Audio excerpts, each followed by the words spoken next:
출애굽기 3장 9절에서부터 12절까지의 말씀입니다. 제가 봉독해 드리겠습니다. 이제 가라, 이스라엘 자손의 부르짖음이 내게 달하고 애굽 사람이 그들을 괴롭히는 학대도 내가 보았으니 이제 내가 너를 바로에게 보내어 너에게 내 백성 이스라엘 자손을 애굽에서 인도하여 내게 하리라. 모세가 하나님께 아뢰되 내가 누구이기에 바로에게 가며 이스라엘 자손을 애굽에서 인도하여 내리이까. 하나님이 이르시되 내가 반드시 너와 함께 있으리라. 내가 그 백성을 애굽에서 인도하여 낸 후에 너희가 이 산에서 하나님을 섬기리니 이것이 내가 너를 보낸 증거니라. 아멘. 여러분 반갑습니다. 제가 뒤에서 한번 쭉 지켜봤어요. 왜 여기는 사람이 없을까? 나름대로 고민을 해봤습니다. 고민을 해봤는데요. 여기랑 숫자 똑같은 거 아세요? 여기랑 숫자 차이가 똑같아요. 근데 여기는 되게 뭔가 끈끈해요. 밀집도가 높습니다. 쫙 모여 있어서 되게 사람 수가 적어 보이는 것 같아요. 보니까 여기가 사람이 수랑 여기 수랑 비슷합니다. 여기는 마치 우리 랩너트들 흩어진 자들처럼 퍼져 있습니다. 그렇기 때문에 뭔가 여기가 많아 보였는데 죄송합니다. 수는 똑같습니다. 그냥 뒤에서 보는데 왜 여기 부족할까 혼자 곰곰이 생각해봤는데요. 그래서 수를 세 보니까 밀집도가 높고 여기는 퍼져 있고, 네, 여기가 대도시인 것 같습니다.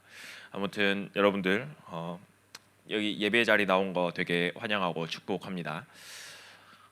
여러분들 공부 왜 해요? 제가 좀 이거 여러분들에게 좀 질문하고 싶었어요.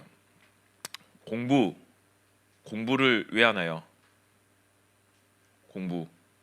네, 생각이 없죠, 여러분들. 공부를 왜 해야 되는지조차도 생각이 없는 우리 랩런트들. 아마 그럴 거예요. 공부하는 이유가 아마 여러분들 그럴 거예요.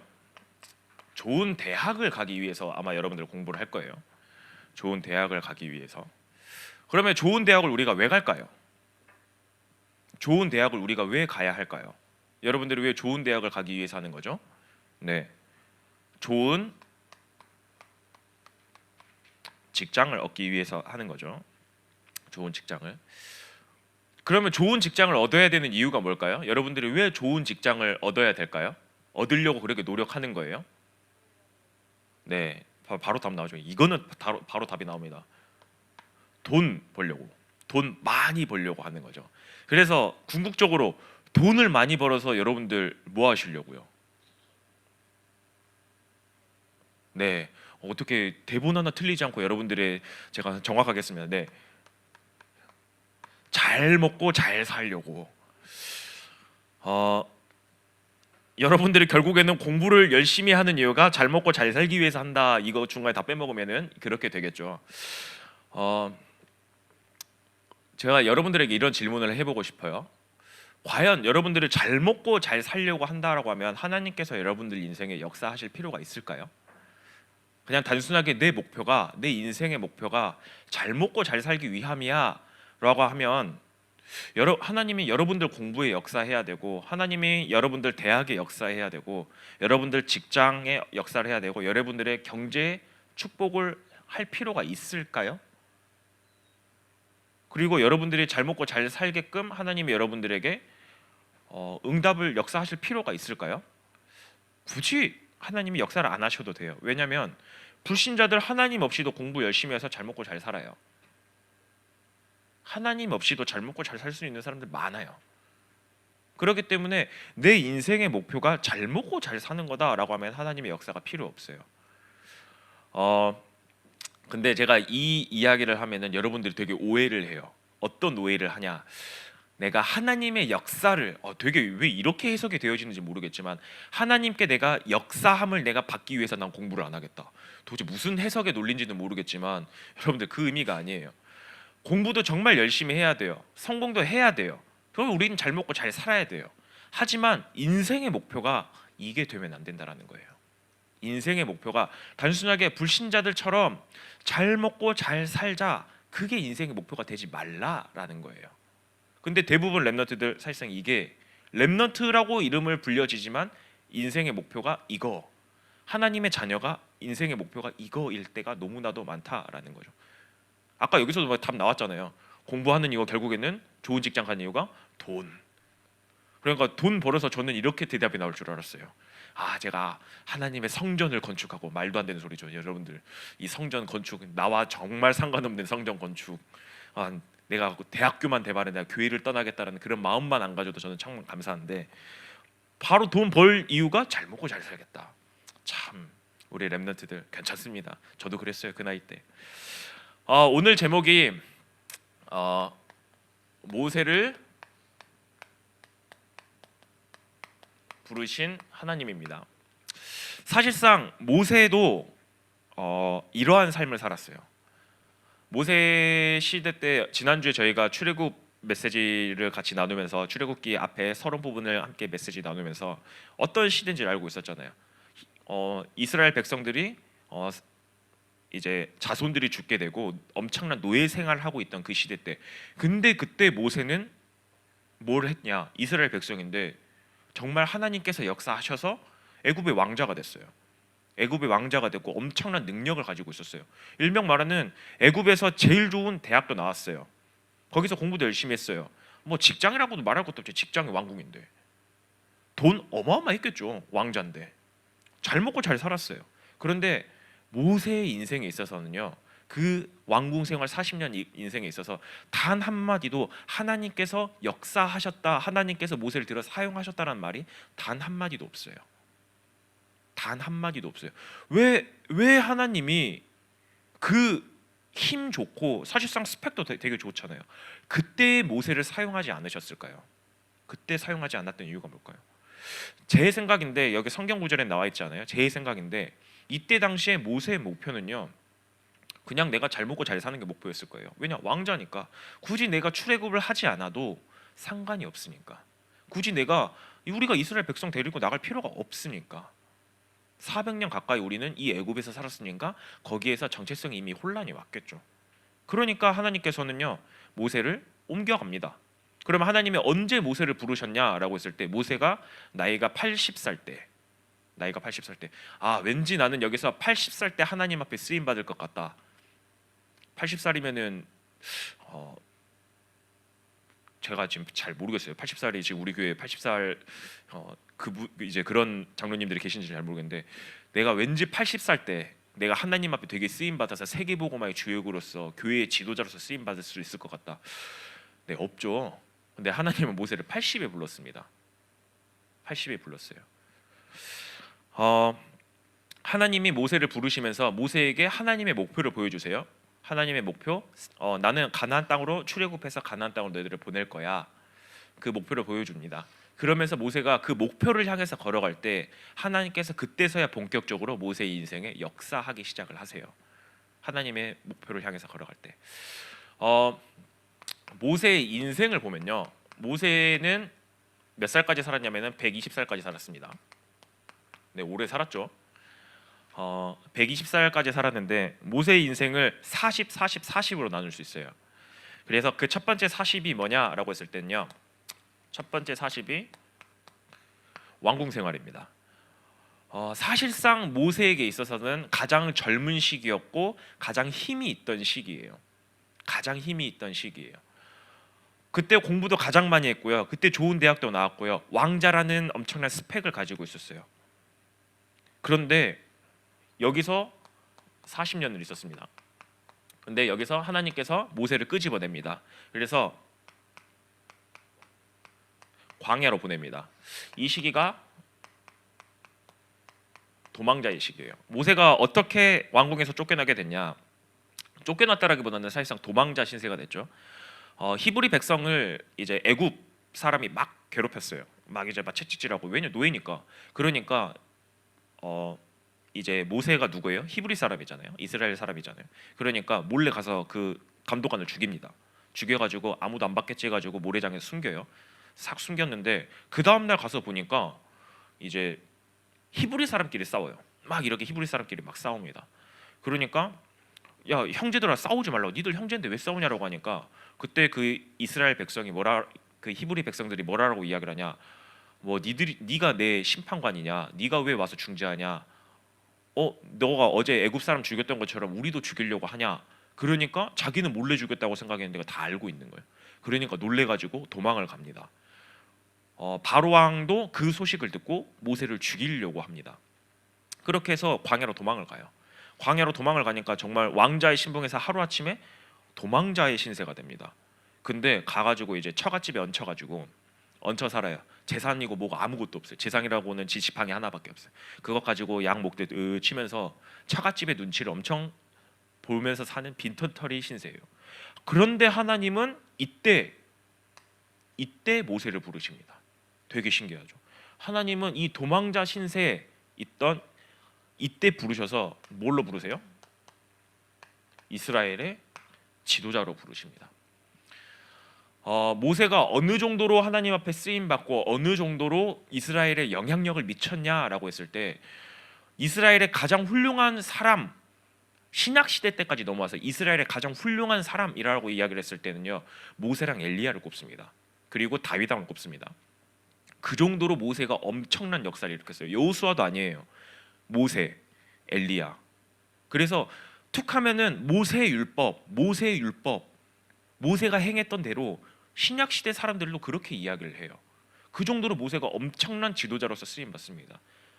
예수님이 변화산에 올라가셔서 하나님 앞에서 그 산에서 섰을 때 그 옆에 두 명의 이제 쉽게 말해서 환상이 나옵니다. 그 두 환상이 누구냐? 예수님의 오른편 외편에 모세와 엘리야가 섭니다. 그만큼 모세랑 엘리야는 엄청난 지도자로서 영향력을 미쳤던 사람이에요. 어떻게 해요? 하나님의 사용하시니까 그렇게 됐다라는 거예요. 근데 참 신기하죠.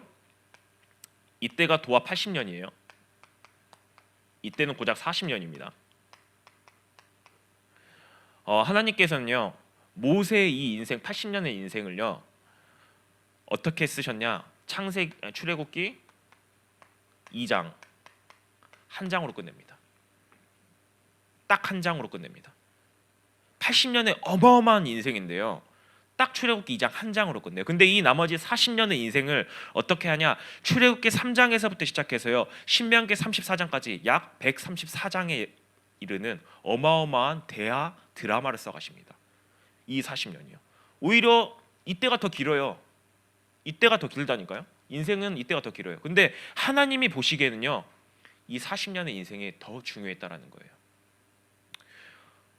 저는 이거를 보면서 이렇게 생각을 해요. 우리 랩넌트들도 마찬가지일 것 같아요. 하나님과 인생의 목표가 하나님과 맞지 않는다? 그러면요, 우리의 인생은 한 장 혹은 한 줄에 불과한 인생밖에 되지 않는 거예요. 하나님이 보시기에는요. 그런데 내 인생의 목표가 하나님과 맞게 되고요, 하나님이 원하시는 뜻과 계획대로 살게 된다. 네, 하나님께서는요 그 인생을요 짧은 인생이지만 어마어마하게 가장 중요하게 대하 드라마처럼 써가신다라는 거예요. 하나님이 보시기에는 그 인생이 더 중요하다라는 거예요. 여러분들이 능력 있고 잘 먹고 잘 사는 거, 네, 그러면 하나님이 여러분들 보시기에는요, 그래 잘 먹고 잘 살아, 이걸로 끝이에요. 하나님의 백성 누구누구는 잘 먹고 돈 열심히 벌고 잘 먹고 잘 살았다 끝이에요. 그런데 내가 하나님의 목표인 그래 가나안 땅 갈 거야, 지금 말씀드린 세계복음 할 거야, 그 언약 붙잡고 작은 일에 하나씩 도전해 나가잖아요. 그러면 하나님께서는요 여러분들이 안고 일어서는 모든 것조차도 하나님께서는 다 기억하시고 하나님께서는 그 인생을 가장 귀하게 쓰신다라는 거예요. 그게 모세의 인생이에요. 80년의 인생 고작 한 장에 끝냈지만 나머지 40년의 인생은요 134장이에요. 엄청나게 싸가세요. 그런데 참 웃기죠. 하나님께서 모세를 부르셨어요. 하나님이 모세를 나 왜 이렇게 틀리지? 하나님이 부르셨어요. 근데요 참 신기하죠. 모세는요 여기서 엄청나게 변명을 합니다. 하나님의 부르심과 모세의 변명이에요. 사실상 언제 하나님이 불렀다고요? 모세를요? 도망자 신세 때 불렀어요. 그 도망자 신세가 어느 정도 시기였냐? 도망가자마자 바로 부르신 게 아니에요. 40년 인생 왕자 생활을 했어요. 그리고 40년 동안 미디안 광야에서요 본인의 존재조차도 이스라엘 백성이 다 잊어버렸어요. 심지어 바로 왕이 바뀌었어요. 한 세대가 넘었어요. 그때 부르십니다. 바로 부르신 게 아니에요. 완전히 모든 사람들 머릿속에 왕자 모세라는 사람은 없어지는 시대 때 하나님께서는 그때 모세를 부르세요. 도망자 시기 때, 아무것도 없는 빈털터리 시기 때 하나님이 야 내가 이스라엘 백성들이 노역하는 것들 내가 다 듣고 내가 가나안 땅으로 구출할 거야 모세를 부르시면서 근데 그렇기 때문에 내가 너를 통해서 할 거니까 너 가라고 이야기를 해요. 근데 모세가 뭐라고 이야기를 하냐? 출애굽기 오늘 본문이죠. 3장 11절 말씀에 아휴 하나님 내가 누구길래 내가 뭐길래 내가 갑니까? 라고 그렇게 이야기를 해요. 왜냐? 모세의 상황이 어떤 상황이에요? 모세는 나이 80이에요. 늙었어요. 힘도 없는 사람이에요. 거기다가 살인자예요. 도망자예요. 하나님 이 상황 보면 내가 어떻게 갑니까? 내가 누군데 갑니까? 저 못 갑니다. 근데 하나님께서는 이때 뭐라고 이야기를 하세요? 출애굽기 3장 12절 말씀에 보면요. 하나님이 이렇게 이야기하세요. 내가 너와 함께 할 거야. 이게 증거야. 내가 너와 함께 할 거야 라고 이야기를 해요. 정말 뜬금없는 말이죠. 너무 어이없는 말이잖아요. 뭐 내가 강한 군대를 내가 저기 준비해서 뭐 했어 이렇게 이야기하는데 하나님께서는요. 하나님 내가 누구긴데 갑니까? 내가 너와 함께 할 거야. 좀 동문서답 같은 말이잖아요. 그러니까 모세가 또 한 번 변명을 합니다. 뭐라고 변명을 해요? 모세의 변명이 읽진 않았어요. 13절에 보면 뭐라고 나오냐면요. 아니 그럼 누가 보냈다고 해서 갑니까? 누가 보냈다고 해서 갑니까? 라고 이야기를 해요. 왜냐? 이미 이스라엘 백성은요 400년 동안 여호와 하나님을 잊어버렸어요. 여호와 하나님이 누구이신지조차도 몰라요. 그런데 하나님께서는 여기에서 뭐라고 대답하시냐라고 했을 때 14절부터 뭐라고 나오냐? 스스로 있는 자가 보냈다라고 이야기를 해라. 스스로 있는 자 여호와께서 보냈다고 이야기를 해라. 여호와가 누군지도 모르는데 여호와께서 보냈다라고 이야기를 하래요. 근데 그 여호와 하나님이 뭐냐라고 했을 때 15절 말씀에 나와 있어요. 15절 말씀에 온 우주 스스로 있는 자가 누구십니까? 라고 했을 때 15절 말씀에 너희 조상 하나님 여호와 곧 아브라함의 하나님, 이삭의 하나님, 야곱의 하나님. 그 하나님이야. 전혀 그래 어디선가 들어봤던 그 하나님의 기억을요 하나님께 직접 끄집어내세요. 나는 이런 하나님이야. 어떤 하나님이요? 내가 너희 조상 아브라함, 이삭, 야곱의 하나님이야. 너희를 택해서 불렀던 그 언약의 하나님이야 라고 하나님께서는 자기 자신을 소개하고 계세요. 그 하나님이 지금도 너와 함께하고 있어. 그러니까 가. 그렇게 이야기를 하는 거예요. 사실상 보면요 이러고 나서 그러면 모세가 바로 갔냐? 아니요. 모세가 이러고 나서 사장에 가잖아요. 몇 번이고 그걸 합니다. 아유 저 못 갑니다. 그래도 못 갑니다. 계속 변명을 해요. 제가 능력이 없어서. 그러니까 하나님이 네 손을 안에 넣었다 빼봐라. 그러니까 손에 갑자기 막 그 뭐지 문둥병이 걸리고 다시 넣었다 빼니까 다시 낫고 지팡이 던지니까 지팡이가 뱀이 됐다가 꼬리 잡으니까 하나님이 능력을 보여주셨어요. 능력이 없다고 하니까 능력을 보여주셨어요. 아유 하나님 그리고 제가 말을 못합니다. 정말 말 못해요. 왜냐 40년 동안 양하고 있는데 말이 잘 나오는 게 웃기잖아요. 저처럼 나불나불대는 사람이 아니에요. 저는 항상 여러분들 앞에 말을 하는 사람이니까 말을 잘하는 거지.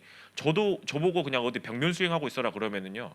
저도 한 몇 달만 말하지 말라라고 하잖아요. 그럼 말 못할 거예요. 근데 40년 동안 양하고 있었어요. 당연히 말을 못하는 사람이에요. 그런데 하나님께서 뭐라고 이야기하냐? 네 입을 창조한 사람이 나야. 네 눈을 만든 사람이 나야. 너를 만든 사람이 나야. 그러니까 가라. 그러니까 모세가 마지막까지 아유 저 못 갑니다. 보낼 사람 보내세요라고 하니까 하나님이 네 형 아론 내가 붙여줄게. 네 형 아론 붙여줄 테니까 그러니까 가. 그렇게 해서 하나님이 정말 어르고 달래고 해서 모세를 보내십니다. 참 나 같으면 모세 버렸을 텐데 아 그래 너는 하지 말자 하고 버렸을 텐데 하나님은 끝까지 모세를 붙잡으시고요. 끝까지 내가 너를 통해서 할 거야. 참 하나님의 그 사랑은 어마어마하죠. 저 같으면 버렸을 텐데요. 그만큼 하나님께서는 여러분들을 사랑하시고 그만큼 하나님께서는 여러분들에게 이렇게 지금도 부르고 계십니다. 여러분들 내가 뭔데요? 아니요. 하나님께서는 괜찮아. 내가 너를 통해서 할 거야. 저는 힘이 없고 능력도 없는데요. 괜찮아. 그 가운데서도 내가 너와 함께 할 거야. 딱 하나만 하면 돼. 뭐예요? 하나님의 목표를 향해서 가기만 하면 되는 거예요. 여러분들이 하나님께서 원하시는 그 목표를 향해서 가면 된다라는 거예요. 그렇게 모세는요, 하나님의 목표를 향해서 걷기 시작을 합니다. 하나님의 목표를 향해서 걷기 시작을 해요. 그 하나님의 목표를 향해서 한 발자국 한 발자국 걸었는데요, 어떤 일이 일어났어요? 애굽에 10가지 재앙이 임했어요. 모세를 통해서요. 출애굽의 역사가 불가능할 것 같았던 출애굽의 역사가 나타났어요. 구름 기둥, 불 기둥으로 하나님께서 역사를 하셨어요. 뒤에서 애국 군대가 쫓아와요. 홍해 앞에 섰어요. 완전 사면초가요. 죽을 수밖에 없는 상황이에요. 하나님이 모세를 통해서 홍해를 갈라버리셨어요. 만나와 메추라기 하나님이 모세를 통해서 주셨어요. 정말 목말라요. 사막 가운데 가고 있는데 목말라서 막 엄청 불평불만하고 있는데 반석에서 생수가 나게끔 하셨어요. 누가요? 하나님이 모세를 통해서 그렇게 역사하셨어요. 모세는 도망자 신세였는데요, 어떻게 하나님께서 어떻게 이런 사람이 그런 엄청난 지도자로서 쓰임 받을 수 있었을까요? 하나님께서 역사하시면 된다라는 거예요. 그 하나님의 역사가 언제 일어나냐? 우리의 인생의 목표가요, 하나님과 맞을 때요. 하나님은 지금 그렇게 여러분들 부르시는 거예요. 지금 여러분들 그렇게 부르시고 있는 거예요. 그런데 참 감사하죠. 참 감사한 일이 뭐냐면 그 하나님이 지금도 우리와 함께 하신다라는 거예요. 에이, 그게 어디 있습니까? 에이, 그런 말이 어디 있습니까? 하나님께서, 예수님께서 마지막에 말씀하셨잖아요. 마태복음 28장 18절에서부터 20절 말씀에 보면 나와 있잖아요. 하늘과 땅의 모든 권세를 가지고 내가 세상 끝날까지 너희와 항상 함께 있을 거야. 너희들이 힘 빠지면 내가 잠시 빠져 있다가, 너희들이 뭐 공부 좀 안 되면 내가 좀 잠시 뒤로 빠져 있다가, 너희들이 힘 찾으면 올 게가 아니라 여러분들이 힘들고 지치고 어렵고 낙심돼 있고 그 있는 그 자리에서 내가 항상 함께 할 거야 라고 지금 하나님께서 이야기하고 계신다라는 거예요. 그렇기 때문에 여러분들은 딱 하나만 하면 되는 거예요. 여러분들의 인생 목표를요, 하나님의 목표와 맞추시기만 하면 되는 거예요. 하나님은 여러분들을 끝까지 포기하지 않으세요. 오늘 모세 봐요. 수십 번 변명을 해도 하나님께서는요, 어르고 달래고 때로는 화를 내서라도 모세를 지도자 자리에 하나님께서 앉히셨어요. 하나님께서는 여러분들 지금 그렇게 부르고 계세요. 하나님, 난 안 되는데요, 내 능력은 없는데요, 나 공부도 못 하는데요, 괜찮아, 내가 너를 통해서 세계복음화 할 거야. 하나님, 어떻게 해요? 내가 너와 함께 할 거야. 괜찮아. 어떻게 함께 하실 건데요? 하늘과 땅의 모든 권세를 가지고 너와 함께 할 거야. 지금도, 근데 그 하나님이 지금도 여러분과 함께 하신다는 이 영적인 사실 잊지 않으셨으면 좋겠어요. 정말 이번 말씀을 통해서 하나님께서 여러분들에게 주어지는 말씀이 뭐냐? 출애굽기 3장 12절 오늘 말씀이에요. 내가 너와 함께 할 거야. 여러분들 이 사실 잊지 마세요. 여러분들 힘들고 지치잖아요. 하나님이 지금도 나와 함께 하시네? 근데 그 하나님이 어떤 하나님이세요? 오늘 14절 말씀에 나와있죠. 스스로 있는 자가. 15절에는요, 과거 아브라함과 이삭과 야곱의 그 하나님이 지금도 너와 함께 하고 있어. 지금도 너와 함께 하고 있어. 이게 지금 하나님이 여러분들에게 말씀하시는 거예요. 그러니까 너희들 괜찮아. 지치고 힘들더라도 괜찮아. 다시 이 영적인 사실 붙잡고 일어서면 돼. 아니, 일어설 필요 없어요. 그냥 그 가운데서 하나님만 잠깐 쳐다보잖아요. 하나님이 일으켜 세우세요. 하나님이 일으켜 세우실 거예요. 그 사실 기억하세요. 그 사실 반드시 기억하시면 돼요. 여러분들 인생의 목표가 이거 아니에요. 잘 먹고 잘 사는 게 인생의 목표가 아닙니다. 하나님께서 가장 원하시는 인생의 목표는요, 세계복음화예요. 근데 그 세계복음화를요, 누구를 통해서요? 여러분들을 통해서요. 여러분들 못하는 거 아시기 때문에 함께 하시겠다라고 약속을 하십니다. 정말 이 영적인 사실 잊지 않고, 정말 이 영적인 사실 잊지 않고, 정말 이번 한 주간도 하나님과 함께함을 그렇게 깊이 누리는 그런 우리 중등부 렘넌트들 됐으면 좋겠습니다. 함께 기도했으면 좋겠습니다. 하나님, 나를 구원하시고 하나님 자녀 삼아 주심에 감사드립니다. 우린 너무나도 부족하고 연약해서 쉽게 넘어지고 포기하지만, 때로는 하나님과 상관없는 그런 삶을 살아가지만, 하나님은 이러한 우리를 너무나도 사랑하사 하나님 자녀 삼아 주시고 렘넌트로 불러 주심에 너무나도 감사드립니다. 이 영적인 사실 잊지 않고 이번 한 주간 정말 하나님과 함께하는 비밀을 깊이 누리는 우리 중등부 렘넌트들 되게 하여 주시옵소서. 다 함께 합심하여 기도하도록 하겠습니다.